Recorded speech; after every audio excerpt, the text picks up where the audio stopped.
वासियों को बताना चाहती हूं कि हमारे पास लगभग सालाना 26 करोड़ टन कच्चे तेल को रिफाइन करने की कैपेसिटी उपलब्ध है। और ये मैं इसलिए बताना चाहती हूं क्योंकि पिछले 2 दिनों से हमने देखा है कि कई सारे क्षेत्रों में रिटेल आउटलेट्स या पेट्रोल पंप के बाहर लाइन देखी गई है और पैनिक बाइंग भी ऑब्जर्व की गई है। मैं देशवासियों को विश्वास दिलाना चाहती हूं कि हमारे पास पेट्रोल और डीजल पर्याप्त मात्रा में उपलब्ध है। कहीं पर भी किसी पेट्रोल पंप पर कोई कमी नहीं है। पेट्रोल पंप को सप्लाई करने वाले टर्मिनल्स पर भी पर्याप्त मात्रा में उपलब्ध है। इसलिए अफवाहों पर विश्वास न करें और पैनिक बाइंग से बचें। मैं ये भी बताना चाहती हूं कि पेट्रोल और डीजल के प्राइस में कोई बढ़ोतरी नहीं की गई है। अतः मेरा आप सभी से आग्रह है, कृपया अफवाहों पर ध्यान न दें। इसी तरह घरेलू पीएनजी कनेक्शन भी भारत सरकार की प्रायोरिटी में सबसे ऊपर है और वहां पर 100% पीएनजी सप्लाई दी जा रही है। इसी तरह ट्रांसपोर्ट के लिए यूज होने वाली सीएनजी की मात्रा भी 100% कंज्यूमर को उपलब्ध कराई जा रही है। आप लोगों के माध्यम से मैंने पहले भी बताया है कि पीएनजी एक्सपेंशन पर भारत सरकार का जोर है और इसीलिए इसी क्रम में कई सारे स्टेप्स भी लिए गए हैं। बहुत सारी कंपनियों ने बहुत सारे इंसेंटिव्स जैसे फ्री गैस 500 रुपये तक की या सिक्योरिटी डिपॉजिट वेवर जैसी चीजें अनाउंस की हैं। राज्य सरकारों को भी लिखा गया है और उन्हें भी 10% कमर्शियल गैस एलपीजी एडिशनल देने की बात की गई है। इस क्रम में कई सारे राज्यों ने कई स्टेप्स भी लिए हैं। जैसे एक मैं आपको बताती हूँ, दिल्ली में ही एक आदेश जारी हुआ है जिसके अंतर्गत रोड रेस्टोरेशन चार्ज को खत्म कर दिया गया है और पाइपलाइन बिछाने के लिए 24/7 वर्क को भी अलाउ किया गया है। इसी तरह कई अन्य राज्यों में भी इसी तरह के बड़े स्टेप्स लिए गए हैं। पीएनजी कनेक्शन को बढ़ावा देने के लिए भारत सरकार ने कल एक और गजट नोटिफिकेशन जारी किया गया है। इसका मुख्य उद्देश्य सभी स्टेट्स में पीएनजी कनेक्शन से संबंधित एप्लीकेशन फीस, अप्रूवल टाइमलाइंस को स्ट्रीमलाइन करने का प्रयास है।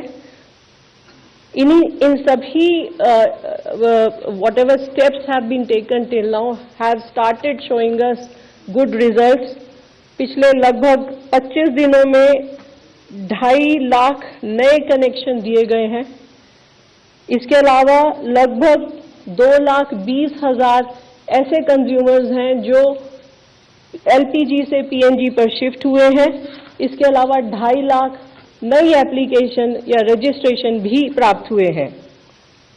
एलपीजी के संबंध में यहां पर भी कोई डिस्ट्रीब्यूटरशिप पर कोई ड्राई आउट नहीं है। ऑनलाइन बुकिंग अच्छी है, लगभग 92%। पैनिक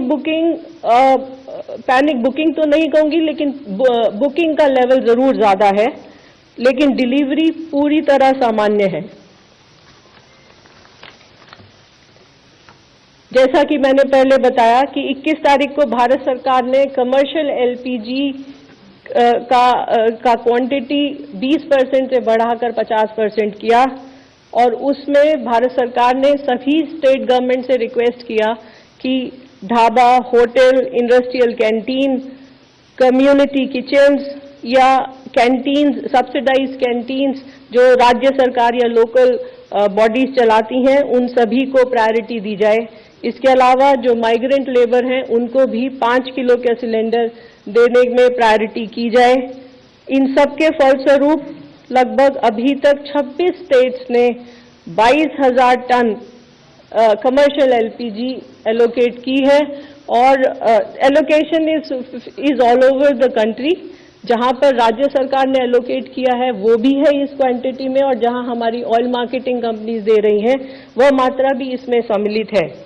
इस सब के प्रयासों के फलस्वरूप कल लगभग 30,000 5 किलो के सिलेंडर दिए गए हैं। केरोसिन के संबंध में भी जैसा आपको पता है, भारत सरकार ने as an alternate fuel option additional allocation किया है सभी राज्य सरकारों को, और यहां पर भी लगभग 16 राज्य और यूनियन टेरिटरीज में एलोकेशन ऑर्डर्स जारी हुए हैं। आज के समय में भारत सरकार का भी और राज्य सरकारों का भी ये प्रयत्न है कि ब्लैक मार्केटिंग और होर्डिंग को रोका जाए, और इस सब में राज्य सरकारों की भूमिका बहुत अहम हो जाती है। इस संबंध में मैं आपको बताना चाहूंगी कि कल लगभग 2700 रेड की गई विभिन्न राज्यों में, और लगभग 2000 सिलेंडर भी सीज किए गए हैं।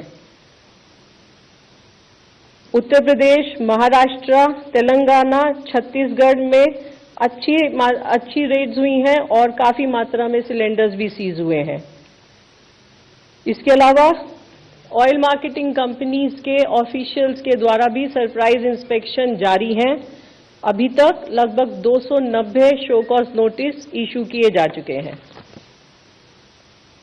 आखिर में आप सभी के माध्यम से मैं देशवासियों से दोबारा प्रार्थना करना चाहूंगी, अपील करना चाहूंगी कि अफवाहों पर विश्वास न करें। हमारे पास पर्याप्त मात्रा में ईंधन मौजूद है और उन तक ईंधन पहुंचाने के लिए भारत सरकार हर स्तर पर प्रयत्नरत है।